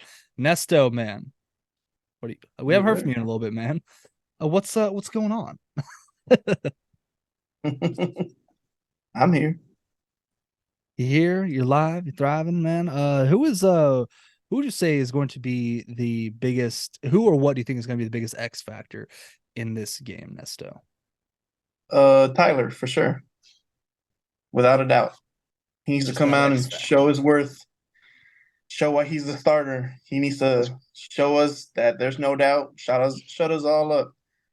That's what I think is the X factor in this game. And I mean, if he does poorly, we're probably gonna lose. I mean, what do they say in Zombieland? Nut up or shut up. Pretty much. But they said limber There's just up. no way around it. Yeah. Something about a Twinkie. Yeah. Something about a Twinkie. So yeah, that's how I'm feeling. What about you, Jenna? What do you think is the biggest X factor, man? Defense, you go in the run game, you go on Zach Kittley's offensive play calling. What I think the X factor is going to be, and we've alluded to this earlier on the podcast, is our defense. You mentioned defense being the strength of our team. Defense travels, man. It definitely travels, and you're going to need them to show up in Morgantown. You're going to need them to get, I want a take 3 quiet University, crowd. get at least three turnovers. Hell, I would love a pick six in this one, but I mean, you're going to need that because this offense has shown that they are real iffy. you know. And I would say, just for the love of God, I don't know why we keep doing this. We keep running away from things that work on offense. We keep going away from the shit that works so that we cannot be so predictable. I don't really care if we're a predictable offense. If we're just gonna, if we're having success pounding it down West Virginia's throat and they're not doing a goddamn thing to stop Taj Brooks or stop Karen Valdez or Bryson Donnell or whoever it is running the football, keep going after them, man. Like, don't go away from that. Don't go to like these, deep shots down the field, or these sideline throws, or because I say the sideline throws because you're never going to utilize the middle of the field. I've given up all hope of this offense utilizing the middle of the field because they're just not. That's just not what we're gonna do. But stop going away from the shit that works, man. Like, that's so frustrating to see.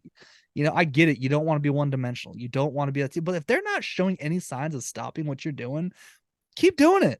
Make them prove that they can stop it. Like it frustrates me so much seeing that team do that. I don't understand it. I just don't. Make me understand, please. But yeah, that's kind of my expectation. I believe that's going to be the key to victory too. I'm gonna have that as my key to victory. Just stop going away from the shit that works. It's frustrating, man. Also to add on to that, I mean, when you do something that they can't stop, it opens up the door for literally everything that you're trying to do. Fair So point. Yeah. It's true. yeah, so like if the run is working, guess what? Later on during, they can't stop the run, that opens up play action because then they're committing to stopping the run. It does. Yeah. You're absolutely right, Nesta. I agree with you, bro. It's so sad. It's so sad that So I don't know. I just feel like we haven't truly found a rhythm yet on offense, like in any Yeah. of our games. No real Even in identity yet. exactly. So that's kind of what I'm hoping we get out of this game at the very least. Like, let's what figure we out what we're learn. gonna do on offense because we've had 3 games to do it, and I don't know. I don't know what the identity is. I don't even know if it's going for it on fourth down at this point. Like, like honestly, I'm seeing The more punts, identity is you and have 4 downs to stop us. I guess, man, but has it been that way? Because when the offense isn't getting rhythm at all, that's yeah. So I'm hoping for a rhythm. That's what I'm going for my X factor. I said defense, but rhythm on offense. Let's string consistent good plays together, right? So yeah, Yeah, I'm try feeling to good. establish and find your identity as an offense, man, because it's kind of what you are. You don't really have one, which is really newfound territory for a school like Texas Tech. Typically Hmm. when you think of us, we've always had these high flying offenses, ones that are going to light up that scoreboard. It's going to be fireworks on the field. Of course, defense is going to give up their fair share of points and everything, but I feel like when you have this kind of bend don't break style defense, that should open up your offense to a lot more. Just really just a lot more plays, a lot more play actions, a lot more play dynamics. I mean, there's so much more I feel like you can do on the offensive side when you have that defense that can kind of help bail you out a little bit when you need them to. Hmm. So yeah, I'm definitely in agreement with you guys. Well, what's gonna be y'all's key to victory, man? It's definitely that, man. Just get a rhythm on offense. That's what I'm Okay. hoping for. We haven't really had a we've had a couple drives where it's almost damn near perfect, but I've yet to see the drive where it's been us just marching down the field and then it's a nice score at the end, right? Without mistakes. Like, I feel like we've had a couple too many mistakes thrown in there. We've gotten lucky just by having big play moments because I feel like that probably is our identity right now, Texas Tech, just big plays. But I don't want that to be the only thing because I don't want to live and die by big play, ability. I want to have the offensive where we drive down the field and we can just score at will, you know. That's kind of how I'm feeling. So that's my key to victory: rhythm on offense, man. So Zach Kitley, call a good game for Tyler. Help him out, man. Help him out. That's all I gotta say. Yeah. All right, should we jump into some score predictions, guys? Or Nesta, did you have a key to victory, man, that you want to dish out? Yeah, I have three. Three keys to victory. Let's hear Basically, them, man. no turnovers. That's what I'm looking for. Okay. Um, uh, Converting in the red zone. Let's stop kicking field goals. Let's get touchdowns. Because I mean the kicker's not consistent either. I don't think so. You know, like Gino Garcia, man. You got a leg on him. I It's mean, kind of unlucky, but yeah, I feel you. I feel you. I Touchdowns still are think always he's better just than field not goals. there consistently. Like it's just not. I just don't think he's consistent. Like I wouldn't want to like keep throwing out 40-yarders with him because I'm just like, man, is he gonna miss one? I mean, but like just like anybody else, you'd rather see a touchdown than a field goal. Yeah, You're yeah, right. of course. And then stay with a true game plan. If your game plan is to run the ball, stick with it, please. If your game plan is to air it out, then stick with that and like figure that out. Because you need to figure out something. So stick with a true game plan. That's my final one. Gotcha, man. Gotcha. I think Nice, those are nice. three really good keys to victory. And if we do that, we're going to be walking out Morgantown with the dub. Speaking of which, just getting some score predictions. Zuni, lead us off, buddy. What's going to be the final score on this one, man? Let's see. So I said I want 4 picks. So we're gonna get two out of players. So then that's gonna be a turnover battle. Tyler's gonna throw for 350. At least 250. So I'm thinking Texas Tech. I'm going 38-24. Us taking the win. So yeah, that's what I'm going All with. right. Nesto, what about you, man? I'm going 27-19. I think that we win. Um, I think that, we still have trouble converting in the red zone. I hope not, but this is just what I think. And I also think that our defense will stop the West Virginia offense, but I also feel that they might get down the field and just we'll hold them to field goals, maybe a touchdown. So that's where the 19 comes from. Okay. Yeah, I'm in agreement with the hold down field goals. I'm gonna get booed for this one. I might just do an audible boo in there for my score prediction. Oh my, I audible have boo.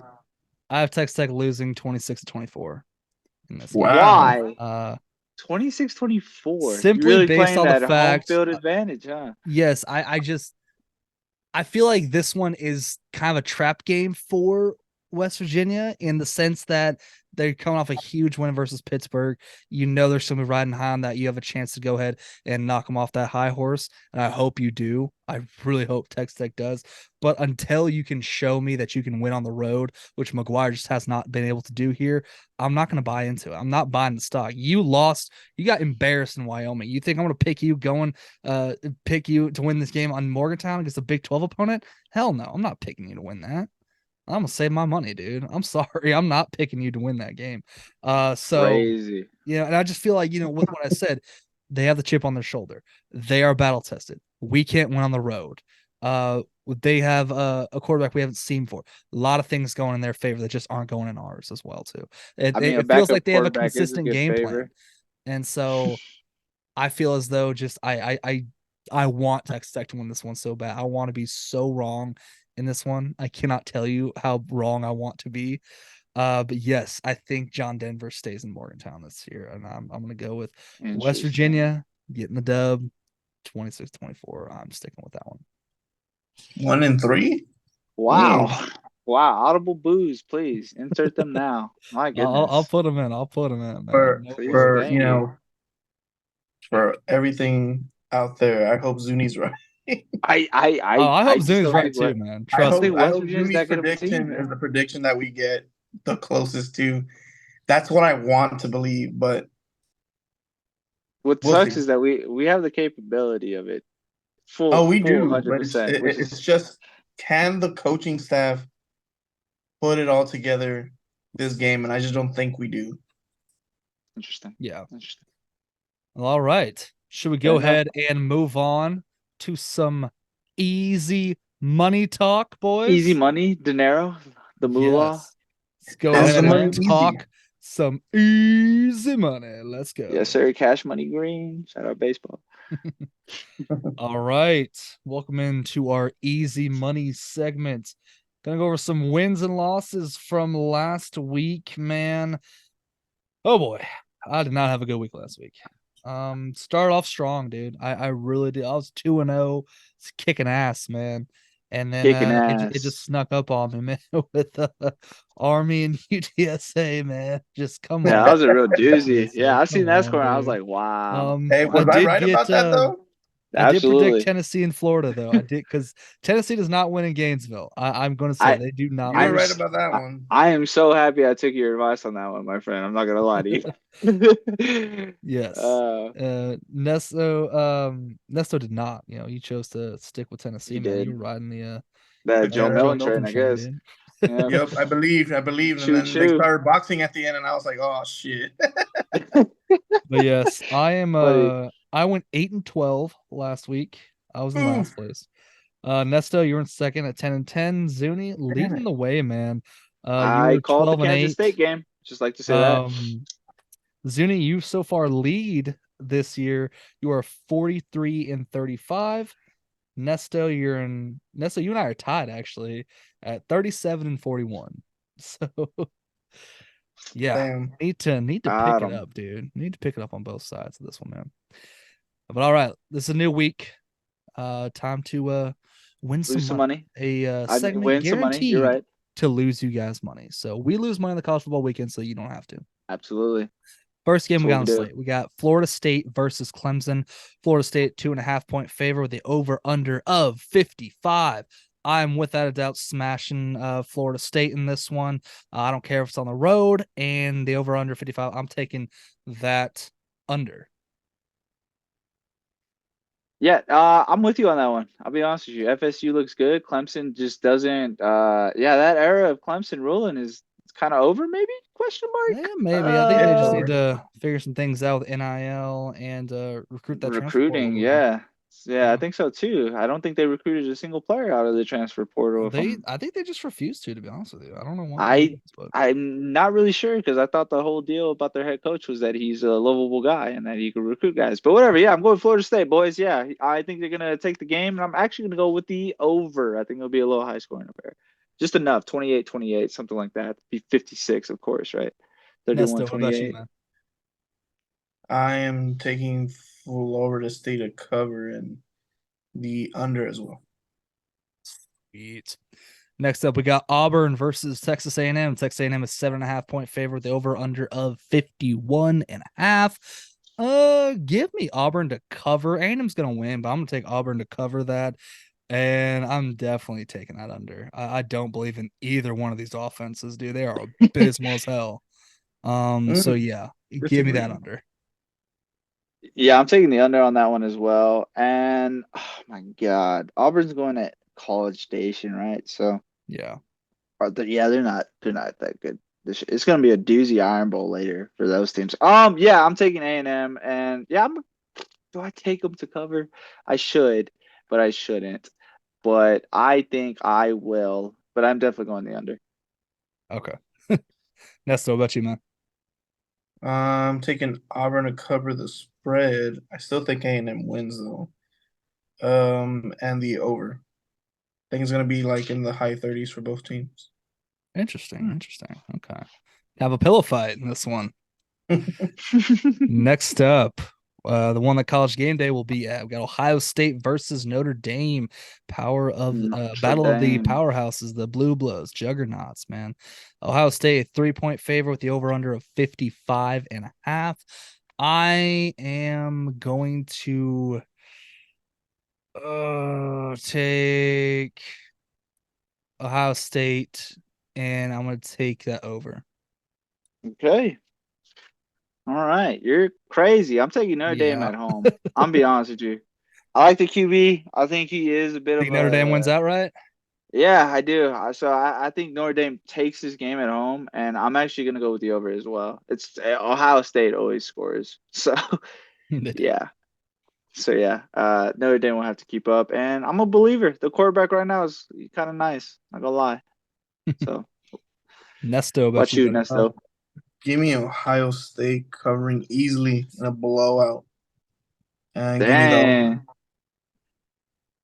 Interesting, Said man. Nesto said they're not gonna compete. Notre Dame, who? They not gonna get ranked. Dude, I have never believed in Notre Dame, and I never will. I never will when it comes to big games, but for whatever reason, they're just a headache in the regular season. I don't know why. They are. They are. I don't know why. That's how I feel. But yeah, Next up, battle for the Iron Skillet, SMU versus TCU. TCU a 6.5 point favorite with the over under of 64. Ouch, that is a high over. it I'll take it. is. I'll take it. You know, I'm crazy. I'll take it. And give me TCU to cover easily. Yeah, no, I'm going back to back upsets, baby. SMU coming through. They're gonna win outright. So obviously though they're gonna beat the spread, and I'm taking the under. Nice, buddy. Nesto, about Yeah, you. that's probably my Yeah. worst take. Don't listen to me on this Um, game, guys. I'm just saying. I'm gonna speak this one to existence. yeah, I'm going with TCU to cover that spread, and I'm going with I hate the a horn over. frog. So you're going with the under? No, it's with the over. Okay. Over 64, yeah. Next up, we got Oklahoma versus Cincinnati. Oklahoma 14.5 point favorite with the over under of 57.5. I am taking Oklahoma easily, and I think that they're gonna hit that under. Okay. All right. I'm gonna take them as well. Um, do I think it'll be a blowout?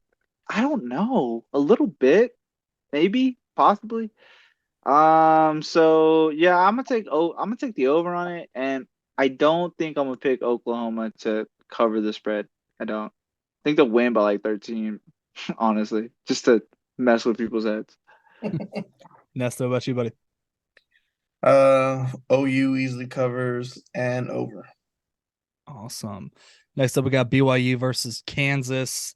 KU 8.5 point favorite, the over on 54.5. I'm gonna take Rock Chalk Jayhawk, and I'm gonna take that over.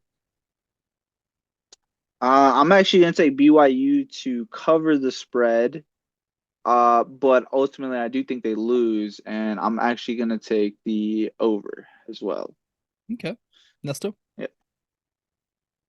I'm gonna go ahead and say BYU covers the spread, and I'm gonna go ahead and say under. Okay. Next, we got Oklahoma State versus Iowa State. Iowa State a 3.5 point favorite, the over under of 36.5. Gosh, that is low. But I'm gonna take Iowa State in this one, actually. After what I saw from Oklahoma State, yeah, last week, yeah, I'm taking Iowa State in this one, and I think it's actually gonna be the under. Dang, defensive battle, huh? I think Yep. the Cowboys not getting a groove. Okay, not like the Dallas, but all right. Let's see. I don't know, man. Lester, you got a quick tempo? Let me hear what you got to say. I'm gonna go take the Cowboys to cover the spread of 3.5 and the over of 36.5. Yeah, I'll take them as well. Then I'm gonna go with Nesta on this one, Okay. just because Next up, we it's a got trap game for me. Texas versus Baylor. Texas a 15 point favorite with the over under 51.5. I am unfortunately going to take Texas, and I think it's going to hit that over. Texas put the under. Nesto? Baylor to cover the spread. Texas sucks. Of course. And the over of 51.5. Love it. Next up, we got UCF versus Kansas State. KSU a 5 point favorite with the over under 53. K-State's gonna win. Do they cover? Yes, they cover. I'm gonna go. But I'm definitely take that under though. Yeah, I'm gonna take them to cover, and I'm actually gonna take the over in this. I think it'll be a 30-24 kind of game, So Okay. Kansas State will cover. I got Kansas State covering as well, and I'm gonna take the under on the 53. All right, and the game of the week. We got Texas Tech on the road against West Virginia. The line did shift from the day that I did the interview with Josh over there. So it was a 4.5 point. Tech was a 4.5 point favorite. They are now a 6 point favorite in this one, with the over under still being at 55. Of course, I have West Virginia winning outright, and you guys, I believe, both have Tech covering, and I believe only I you have think the I'm the over. one that Nesto I'm the has one that the has the under. over. I have the under. Yeah. Yes, you got the under. Or do you? No, Yes. Yeah. I'm pretty sure he does. Yeah. You said 19 something, Yeah. right? And So I got the under. 1927. Yeah, there you go. That's what it is. Yeah, it's under. that's It's under, like 40. boys. All right, It's and under. that will go ahead and wrap up our easy money segment. All right, so moving on to our good vibes vibe of the week, our absolute favorite segment here on this podcast, boys. What the hell are y'all vibing with this week? Start with you, Zuni. Hey, alrighty, guys. So I don't know about y'all, but occasionally my iPhone likes to give me the little health report, tell me how long I've been on my damn phone for. It likes to average out the week of how many hours I've been on my phone. And my good vibe of the week is take time away from your phone. Just set it down. If you're gonna charge it, actually just charge it and just leave it in your room. Don't even have it in the same room, and just go take a moment and just enjoy an activity, whatever that might be. Because sometimes I really wonder, what did people used to do before phones? Like, honestly, what did they spend their leisurely time doing? Some people watched TV, other people painted, some people read books. I, the other day, actually was doing a puzzle on my balcony outside because it was actually really lovely outside. So I was doing a puzzle. That's what I spent myself doing for like a good hour and a half. So take time away from the device and just, have a moment and look at life, look outside, and just have an activity. That's my It's good always vibe out good of the to week. disconnect from the world a little bit, It man. It is, really does man. feel good doing that. I remember when I went on vacation one year to Puerto Vallarta, I left my phone at home. I didn't even take it. I don't care about pictures. I don't care about other people calling me. If you need me, don't. Like it's one of those things. But it really felt good to kind of just like live in the moment, just keep vibing, and yeah, just disconnect from the world, man. I definitely Super that's a good one, sick. dude. Super That's a good sick. one. Go get you a smoothie and just go walk. Do something. Absolutely. Nesto, what you got? What you vibing with this week, buddy? My good vibe of the week is plain, simple, but probably something that everybody can vibe with, and that's money. Oh God. Oh, I won yes. $400 off of an NFL parlay. Could have been Oh, more, but betting hey, a NFL. win is a win, and a win is a win.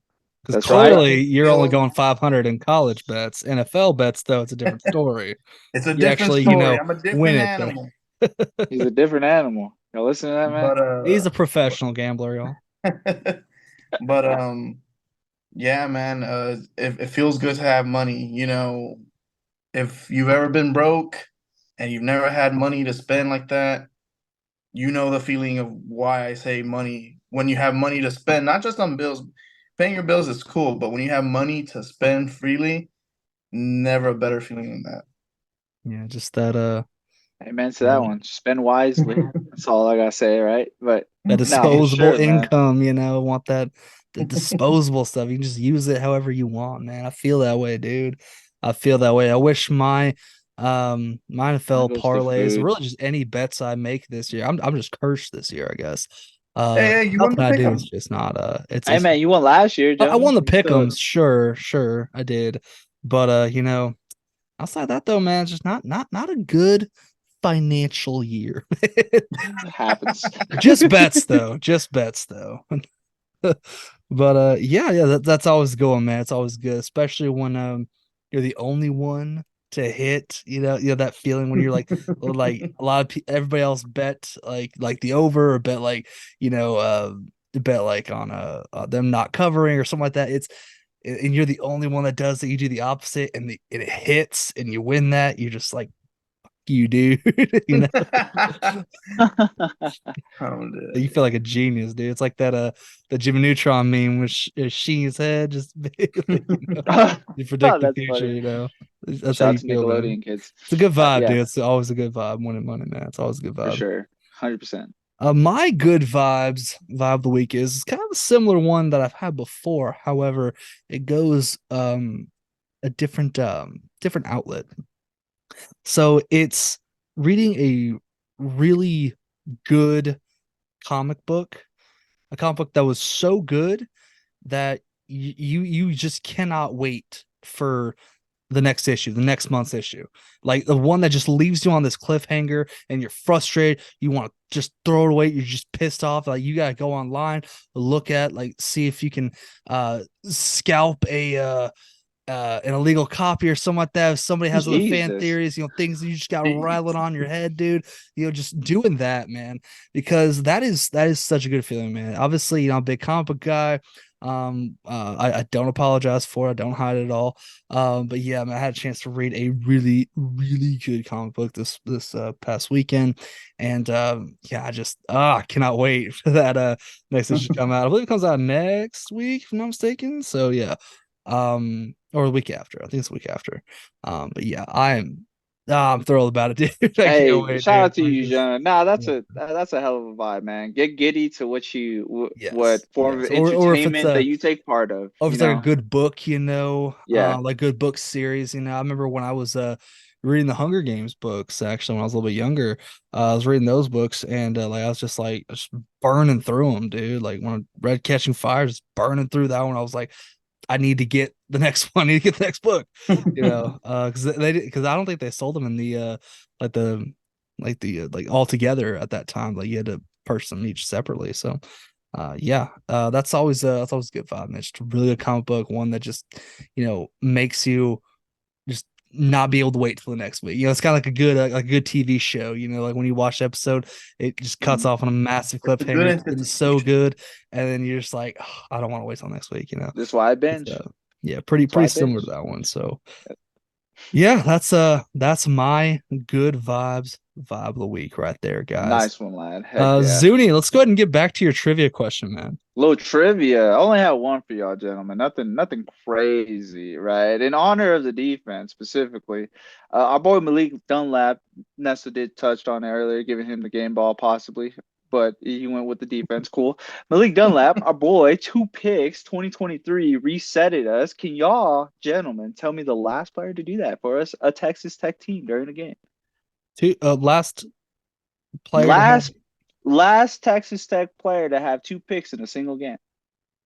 um Could you name me the year, the team that it was against, or even the player? I'll give you any one of those. As y'all are ah thinking, I'd like to once again shout out our defense this past game of handling an FCS opponent. Tarleton averaged over 50 points per game going into that game, so we handed them three. Ha! Any guesses during that time of shouting out our defense Was being it such was a it good against defense? OU? It actually wasn't. It wasn't against OU. Actually, um, uh, I really want to say it was Zach McPherson. It's probably wrong though. nah, it's not. Finally got one that stumped Jonah. I had to Okay. go with something super specific. Super duper specific, Could y'all man. guess the year? Could y'all guess the year for me, maybe? I'll tell you that it's in the 2010s. You know, it's in that decade, I should say. I feel like I know the player though. That's the thing. You probably do. Once I say the Oh, I player's name, is you're it prob. is it Vontae Dorsey? It is not. No, It is not. Now he's not the last player to have 2 picks in the same game. the No, last in player. Texas Tech. Okay. hmm prior to Malik Dunlap setting us resetting that stat for us in 2023 for 2 picks in a single game. It's a The corner, right? It's a corner. It is a corner. It has to be. I mean, it's not a linebacker. I'll tell you that. Hey, you Shout out to never our know. You boys. never Oh, it's know. got to Yeah, be. you're right. It's got it. No, like it has to be Doug It's Coleman. Hey, There Jonah we go. actually got it, bro. Doug That is Coleman. There we crazy. go. Douglas Coleman third. Yes, sir. DC three. DC3, that boy was nice for us. He actually did it against Arizona in a game we lost 24-14, I believe. So, and that was back in 2019, fellas. So prior to Remember that, that we hadn't game? had, yeah, we didn't have a player reset us until Malik Dunlap. So shout out to Malik Dunlap, the honorary game ball that we didn't give him earlier because I gave it to Taj Brooks. But still, shout out to him. Yeah, that's the one trivia of the week, guys. Hell yeah, I got it, man. I got it. I Yeah, was like, good, it's gotta be good Doug Coleman, stuff. dude. Yeah. Good stuff, Jonah. Heck yeah. Because yeah, he was a baller, dude. He was a baller until he lost us that Kansas game. But he was a baller, dude. I mean, loved what he did, man. He was a turnover machine. He was a ball hawk, dude. Like I think he was tied for like first or second in the nation in interceptions his senior year. He was a baller, dude. I mean, he Yeah, he really was. He was, was man. real It nice. just sucked he played on some of the worst defenses we ever had, and I never really got to enjoy a bowl victory. But yeah, that guy was really good, man. I miss Shout out to the Matt TCG. Wells era, I guess. Yeah, that was the very beginning of the Matt Wells era too. It's So still part it of was it. beginning of what would be a long, we'll just say unhappy course of events. Mhm. But you guys have any final thoughts or shout outs before we go ahead and wrap this one up, man? Shout out the listeners, of course. Without you, we're just three sad guys talking to each other about our sports team. So shout out to y'all. Shout out to my pets, my cat, love him. Shout out to everybody else because yeah, I'm just a nice guy. I want to shout out everybody this week. Shout out to Texas Tech. I hope we goddamn win, please, please. Bring John But Denver home. John Denver, The place he belongs, West Texas. is that a lullaby? I think so. Huh? I don't remember. I don't know. What about But y'all? Which any shout outs, boys? It's the end of the podcast. We get weird here. I do want to give a shout out to my dog Molly. She we recently had to go ahead and put her down, take her to the vet. Ah, That was yeah, that was a pretty sad time. She was mm, such a sweet dog, but it was definitely a humane thing to do. She lived a good long life though, so it's how, always a how many rough years? day. So it How was many years, Jonah? um I don't know exactly. I think she was she was like 12 or something like that. I don't So know. definitely over 10. Oh, Yeah. definitely over 10. Yeah, so It's a good That's a dog. good yeah, good life. life. She That's was a good always very dog, man. Good loved. life. Yeah, I'm not trying to end the podcast on a depressing note. Like she had a very loving life. She was a very sweet dog. It was unfortunate. I do miss her a lot. But yeah, so shout out to her. Shout out to her. Heck yeah, man. For sure. And of course, I do want to give a shout out to Joshua Kearns for coming on the podcast. Taking time out of his day to talk about this matchup versus Texas Tech versus West Virginia. It was always lovely talking to him and really any other Big 12 fans out there. I'll be reaching out to a lot of them. So yeah, expect a lot more guests on this podcast, man, a lot more interviews. So yeah, can't wait. And yeah, that's really all I got. Nesta, what about you, man? Man, shout out my girlfriend, Sabrina Flores. Shout out to her, Big man. shout out. Shout out to her fantasy team. Screw her. Yeah. But yeah. Well, all right. I guess that's gonna go ahead and do us wrap this one up, man. Thank y'all so much for tuning in. We really appreciate you guys listening. Remember to keep the vibes high, keep the guns up. For Nathan Zuniga and Nesta Martinez, I'm Johnny Young saying so long, and we'll see you next time here on the Lone Raider Podcast. Bye-bye.